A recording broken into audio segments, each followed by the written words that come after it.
Hello, and welcome to the DIET podcast, where we explore an important question for those who are pursuing a whole, healthy, and happy life. And that question is, did I enrich today? I'm Judy. I'm Allison. And I'm Bert. We're your hosts, and today we'll be discussing one of the fears that people have as they consider whether an intermittent fasting lifestyle might be a good fit for them: the fear of being hungry.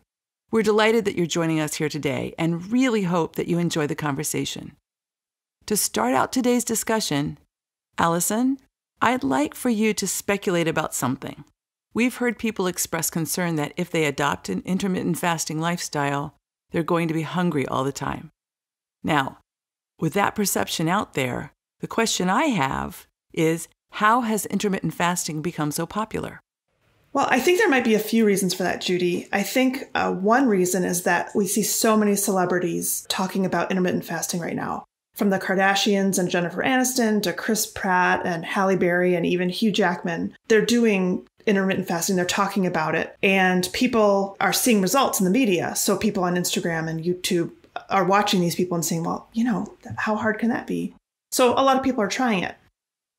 I think also there are a lot of people that are afraid of the feeling of hunger, and they might not have ever actually really felt hunger in their life. And I'm not talking about people that are experiencing food insecurity. I'm talking about people that are used to eating 3 meals a day. To take 2 of those meals out or to have a fasting period of 12 or more hours, that might be really scary for some people. I was just thinking, as you were talking about celebrities who adopt this lifestyle or who have adopted this lifestyle, that can feel inaccessible. Like if I'm someone who is well-known and well-funded, then it will be easier for me to do this because I have a whole support network. So this isn't really available to every person out there.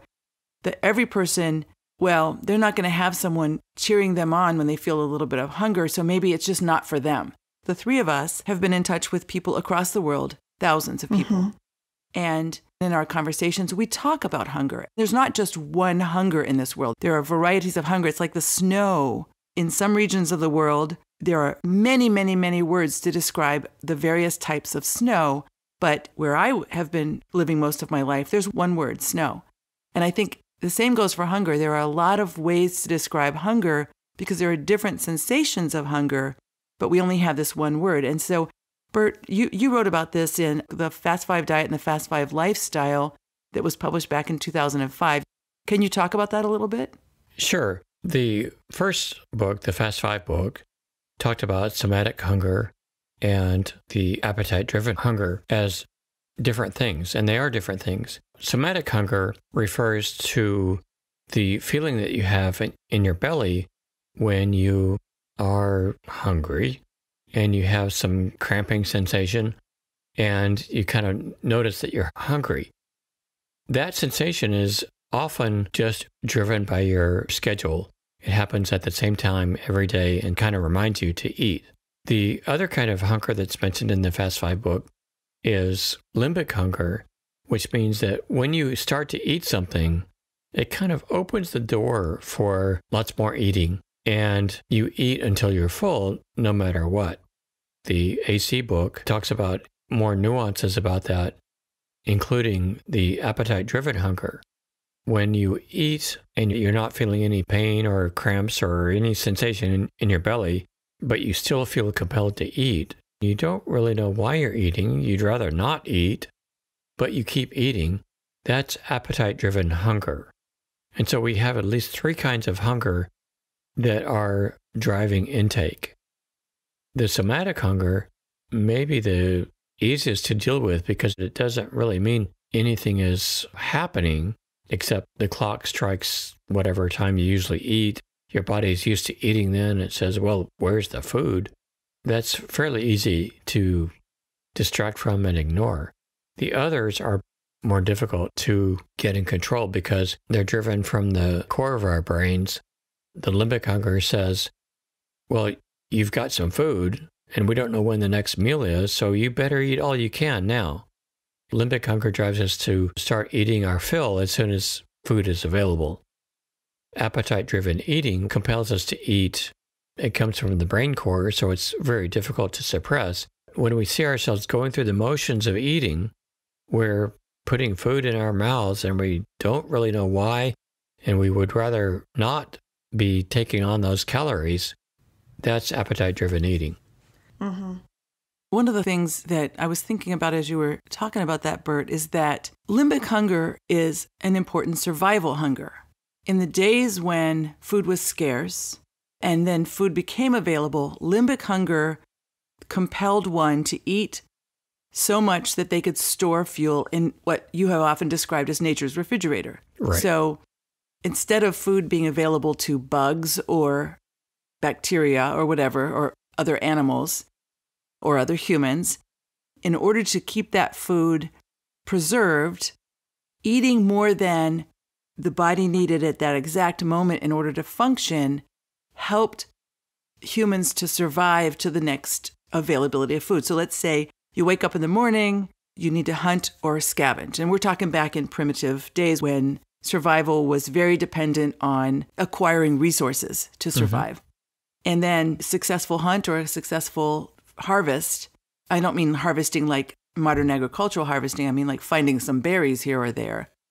If it's not going to be around in 2 days, then it makes perfect sense to gobble up everything that you can in order to have that extra fuel on your body where it's free of the risk of going to waste, spoiling. It does. We follow the same logic when we fill up our cars with gas. We don't just fill up typically with enough gas to get to the next destination or even the next couple of destinations. We fill up with enough to fill our tanks. And so we know that that's going to provide enough fuel to get us to a lot of places. And those places eventually will include the next gas station where we will fill up again. When we stop for food in the ancient times with the influence of appetite, we've evolved to fill up with as much as we can when the opportunity to eat is a good one. We typically fill up the refrigerator, meaning our fat stores, as much as we can when the eating is available.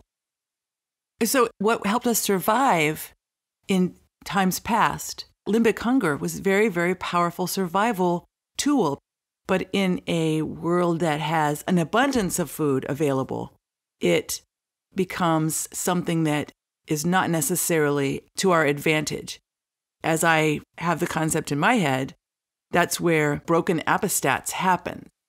Something that has helped me in the past when I have been ramping back up into IF is I ask myself when I have that, sometimes stressors really just kind of trigger, okay, I'm just going to get a snack. I'm just going to eat something really quick while I think about this. But then I ask myself, am I hungry? And I take a minute and I just feel my body. Am I actually feeling hungry? And the answer is always no. I'm not really hungry. My stomach's not growling. There's no reason really to eat other than just kind of taking myself out of a stressful situation. So that it might help people just ask themselves that question. Am I hungry right now? Yes, it can be very frustrating to see your body do things that you don't really control. But we have to accept that that happens and work to modify those actions. I've been there. I have seen myself with plenty of fuel on board stored in the form of fat, and I just can't stop eating whatever it is I started to eat. I ask myself, what's going on here? And what's going on is that the ancient survival skills that our bodies learned from years past basically say, eat when you can.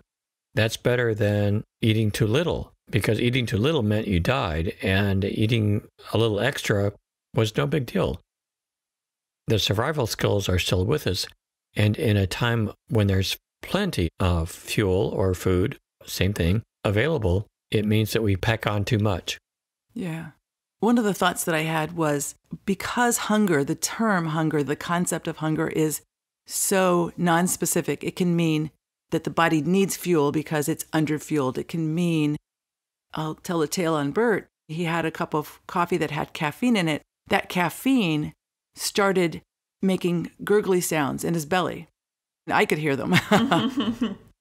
And so that was not an indication that his body needed fuel. It was an indication that his body had just received, frankly, a drug, or at least a physiologic modulator in the form of caffeine. So given that there are these various types of hunger, and hunger doesn't necessarily function as a very good guide for what our body is needing when we have plenty of fuel in the form of stored fat, maybe a question to ask is not, am I really hungry, but what does my body need? Sometimes when I'm really stressed, what my body needs is stress relief. Mm-hmm. I think looking at what is my body telling me and what is the need that it is expressing, almost having that conversation with oneself without making yourself crazy can be helpful rather than just, am I hungry? Mm-hmm. When we're hungry, that can be clock hunger, which is your body reminding you that you ate this time yesterday. Where's the food today? And it would be nice if we could just ignore that, but nature has made it very difficult to ignore. So the body is a food storage machine. It's a survival machine. Sure. And part of surviving in the scarcity of food is to be able to store it. And then when we don't have the scarcity of food, that survival mechanism has to be something that we work with. We have to work with our body. And that's where appetite correction comes in. It lets the body recalibrate what it needs so that it's not these various forms of hunger that are the only impulse that gives us guidance as to what it needs. Right. Does that make sense? Yes. We can't beat it directly. Like we can't just choose to stop breathing. So we have to find ways to work around it. An intermittent fasting schedule that gets us to appetite correction is that kind of tool that gets us around it and finds a way to leverage our primitive brain with our more conscious brain that says, this is really okay. I'm going to do this and it's okay and it's healthy and we're going to get to our goal weight this way. And that has to balance out with the primitive brain that says, you got to eat. Mm-hmm. So we're coming full circle a little bit. The question that we started with was not knowing this lifestyle. If I take on an intermittent fasting lifestyle, am I going to be hungry? Am I going to be fighting that hunger? That's the question. Do I have to have a big celebrity style network around me to help me white knuckle through that hunger that I'm going to use my willpower to get through? That's a good point. And the white knuckles are basically the reason that we started working on Fast 5 and spreading the word. This was a way to get to the goal body that we all wanted without having to fight hunger all day.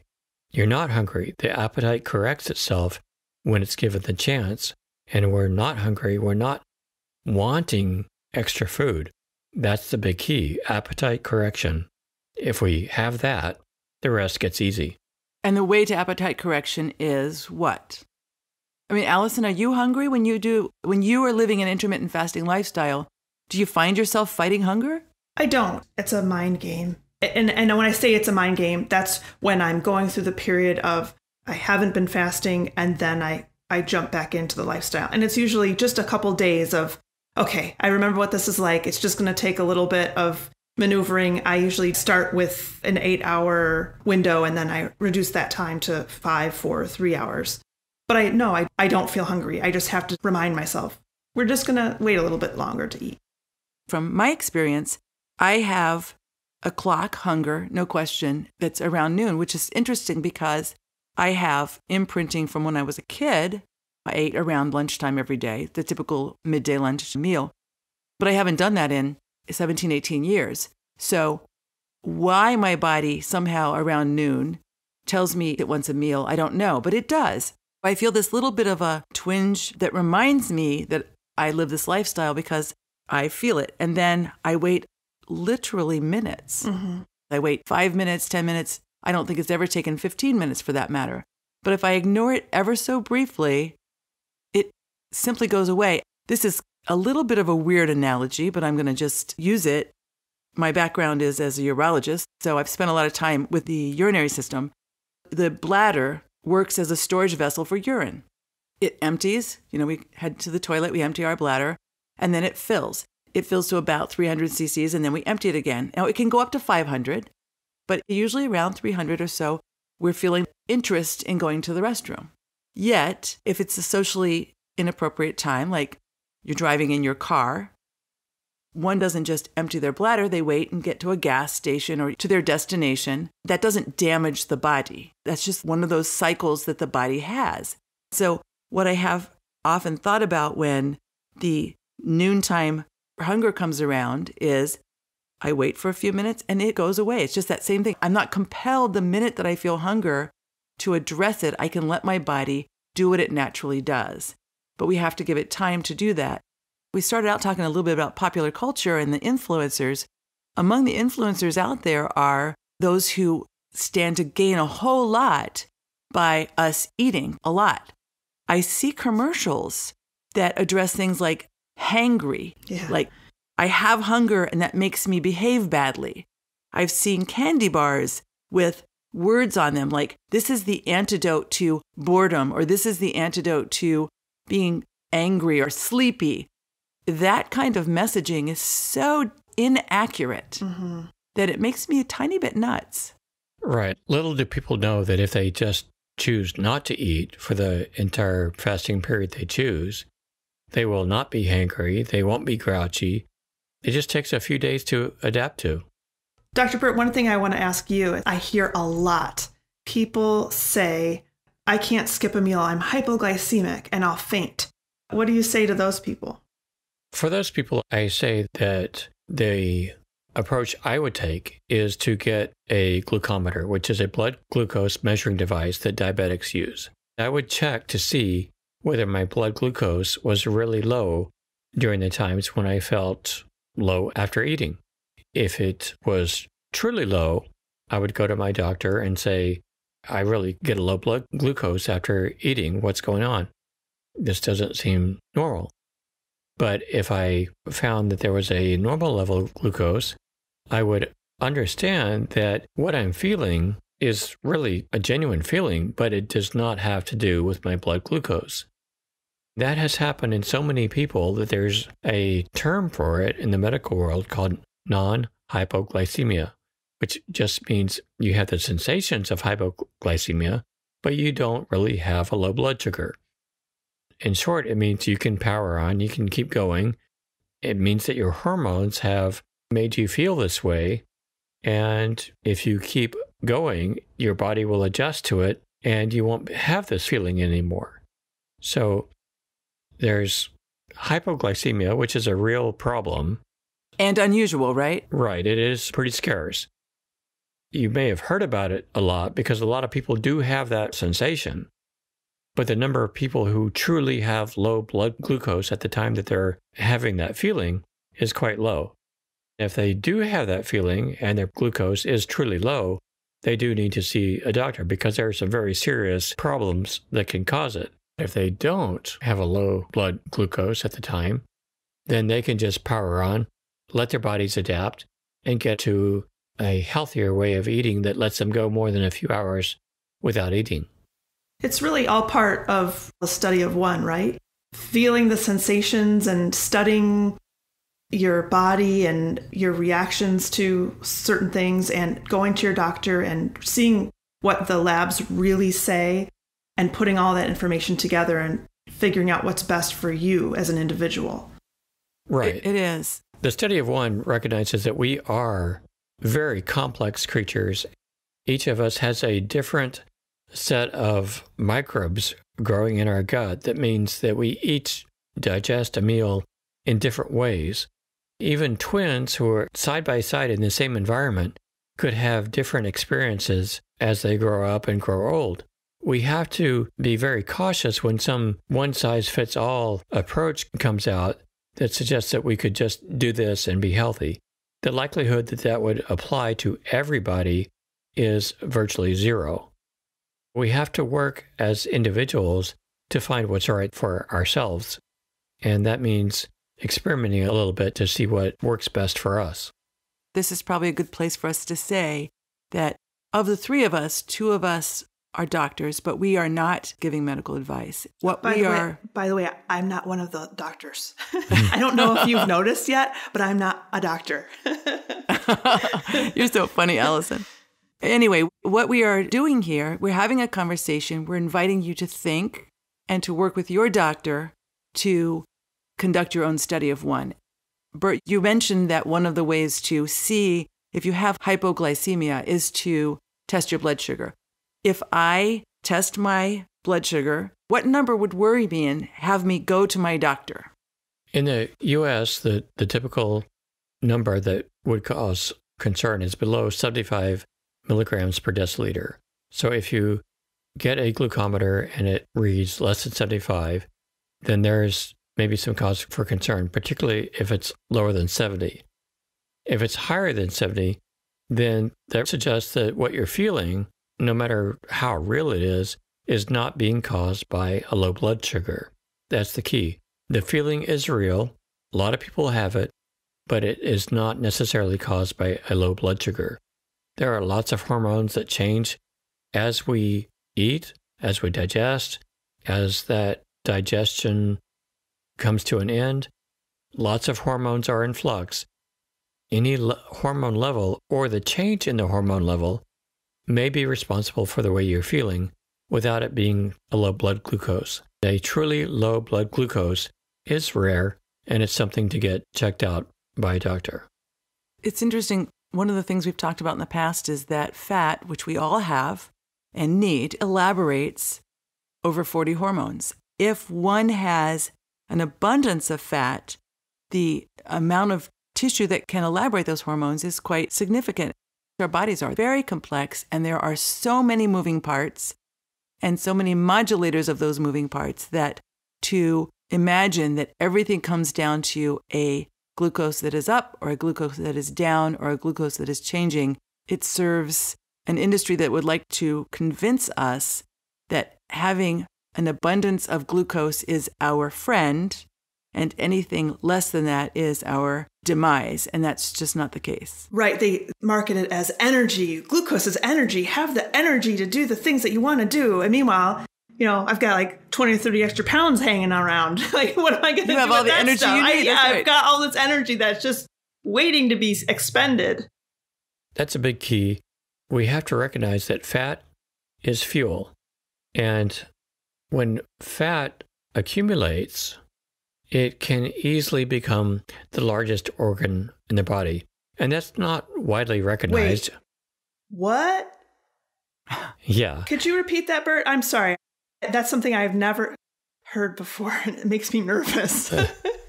Usually the skin is recognized as the largest organ in the body, but that means that the person is relatively lean.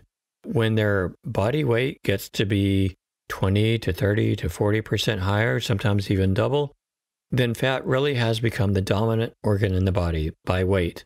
It can control what we do and disorder every other function. Our brains are only about 3 pounds. So if we have 30, 40, 50 pounds of fat, maybe 100 pounds, that organ can make lots of hormones that basically say, feed me.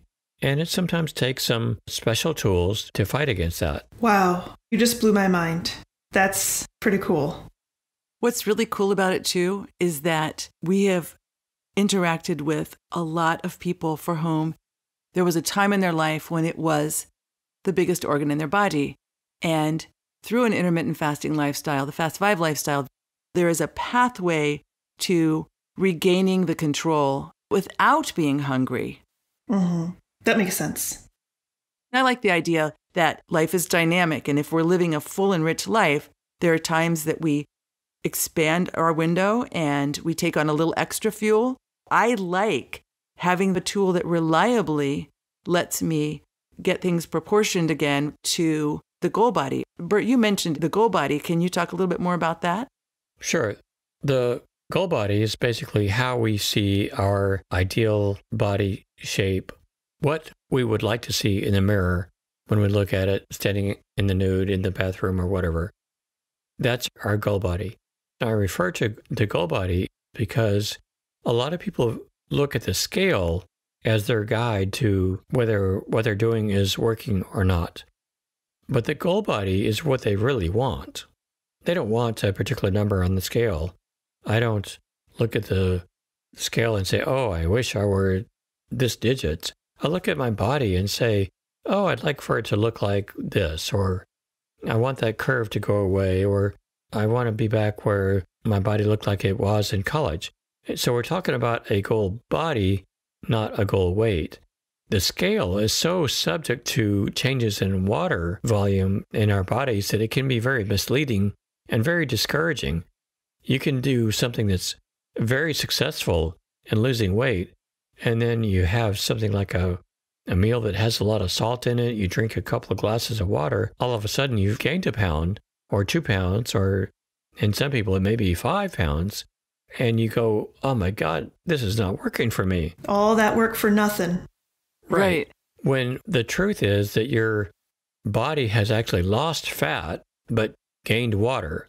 And so I want to focus on the goal body, not the goal weight, not a number on the scale, but how you look, how you feel about how you look, and how you get there.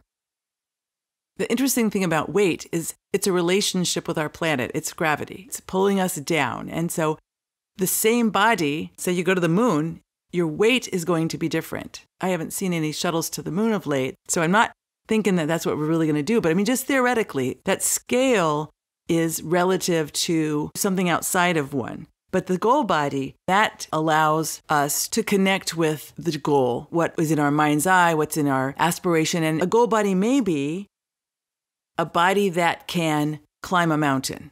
A goal body may be a body that can ride a bicycle or can dance like one danced when they were 20 or something. The metric for what that goal body looks like is so much more tangible and so much more active than just this number on a scale that is so affected by things outside of that body. Mm-hmm. Right. So Judy, tell us a little bit about what your goal body is. Okay. I actually have a relationship with my goal body that is pragmatic and aspirational. Today, I am not at my goal body. There's no question. We're in the middle of the holidays, and my goal body is waiting for me when I am back in my own environment and in my own routine. And I know about 2 weeks from now, I'll be feeling the way I really like feeling. My usual body is not quite my goal body, but it's my comfortable body. When I was out doing the walk with Gary Long back in 2006, I was not with a usual food source. And so I didn't have the relationship with food that I have right now. Right now, if I want to get something to eat, I go to the refrigerator and I get something to eat. Back then, we hauled our food with us. Like when you're hiking, you don't have just this abundance of many, many, many options. And so I ended up dropping my weight by probably 10 pounds. And it felt really good. It was fun. It was nice. And if I had a job that let me be in that environment often, I would probably find myself being just delighted as could be to be at that goal body. That said, it's not worth it to me to create that relationship artificially with availability of food. And instead, in the DIET world, the Did I Enrich Today way of daily life, there's no question that being able to have a glass of wine with friends is enjoyable to me. And if that means I carry 5 extra pounds over what I would have on my body when I'm out hiking, I'm good with that. That goal is the fully enriched and immersed in community body. Then sometimes it's kind of fun to go out and do a hike somewhere and feel my hiking body. I have a body that is adaptive and morphs. So I have a contextual body. How's that? I love it. Kind of funny. Think about it. During pregnancy, that body looks like a very different, contextually, it's the goal body because it has this big bump in the middle of it, which if one weren't pregnant would certainly not have been my goal body. Right. But given the context that there was a living creature inside of me, it made sense. Another body in the body. Another body in the body. I had a goal body in the body, right? Yeah. What about you, Allison? Well, I can say that right now I am not at my goal body, but I try to not beat myself up about it at every moment of every day because it really weighs me down. Sorry for the pun. But my goal body is a body that doesn't have, this is going to sound funny, but doesn't have a bunch of useless fat hanging off of it. I want to be able to move easily and not feel like just kind of trapped inside of all of this extra fluff. But I know I'm going to get there, and I know how I'm going to do it. And it's just a matter of every minute of every day, just living through to get to the goal point.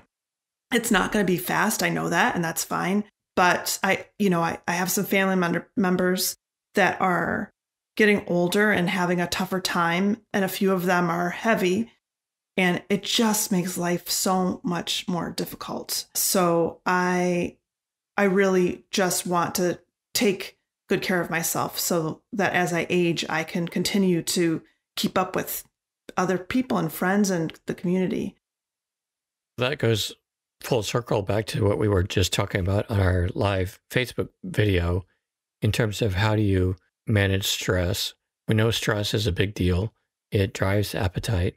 So what do you do with it? And we had a little session about that. It means, in part, taking care of yourself, looking to yourself. What are your needs?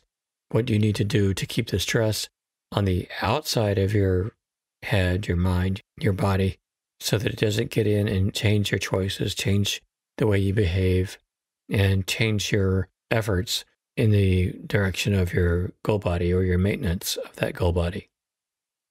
So we've talked about hunger, and I think before we end this episode, let's answer really concretely the question of, if I've never done intermittent fasting and I'm considering right now doing intermittent fasting, am I going to be fighting hunger?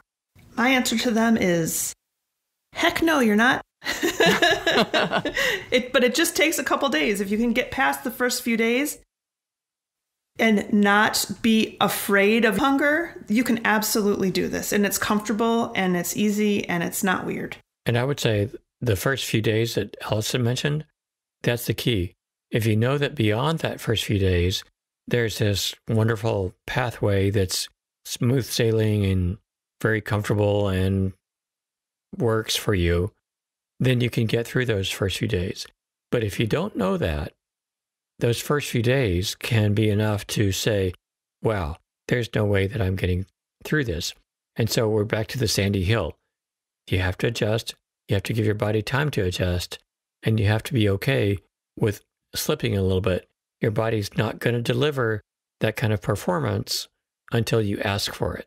So ask for it again, ask for it until your body complies, and you're on your way. Bert, I love that. I'm going to ask my body for some things today, and I'm hoping that it will comply. I love that too. That's great. That's it for today's episode of the DIET podcast. And since we're asking our body for things, then I'm going to make a suggestion. And that is, the next time that you're in the grocery aisle or you're checking out at some store and you see a tabloid that has the word diet, D-I-E-T, not with periods, on it, ask yourself the question that we're exploring in this podcast. Did I enrich today? Thanks for listening. And don't forget to visit didenrichtoday.com for more information about intermittent fasting. And if you like listening to audio, you might enjoy AC, The Power of Appetite Correction on Audible. Don't forget to subscribe to the newsletter. We'll let you know about upcoming events and when new episodes are available. We promise not to spam. Also, leave us a note. Tell us what you'd like to hear on the next episode. Thank you. Bye. Bye-bye.